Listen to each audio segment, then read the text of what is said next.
তারপরও কেন গাড় জ্বালানো কথা বলো গো, যেটা শুনে আমার পা থেকে মাথা পর্যন্ত কুরকুর কুরকুর করে জ্বলতে থাকে? কেন বলো গো কাকিমা, তোমাদেরকে খেয়ে দিয়ে কোনো কাজ নেই? আমাকে এসে জিজ্ঞাসা করে তুমি কি করছো, আমি বলি এই খাচ্ছি। না মানে তুমি কি করছো, আমি বলি আমি এই খাচ্ছি। আমি কি করি না করি সেটা তোমাদের কি? হ্যাঁ তোমাদের কেন বলবো? আমি থোড়িই না বলতে পারি যে আমি কিছু করি না। তারপর আবার ভেঙে বলে, ভাই ভেঙে না মানে তুমি কাজ করছো। আমি বলি ঘুমাই, না ঘুমাইলে কেউ বাঁচতে পারে?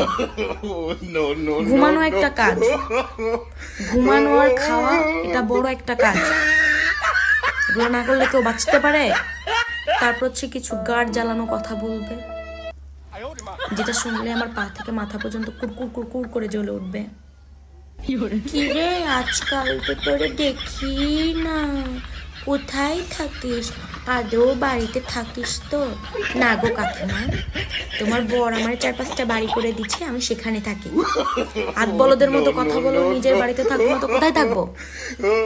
চাকরি পেয়েছি যে দেশের বাইরে বাইরে কোথাও দেশে যে সেটেল হয়ে যাব, তাও পারবো না। আমার তো যোগ্যতা ফোগ্যতা নেই ভাই।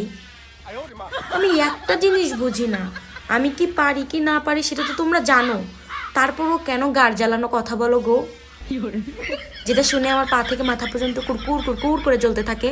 কেন বলো গো কাকিমা, তোমাদেরকে খেয়ে দিয়ে কোনো কাজ নেই? আদৌ কি মনে হয় না যে নিজের নিজের ভিতরে আসলে কোনো কাজ করা উচিত?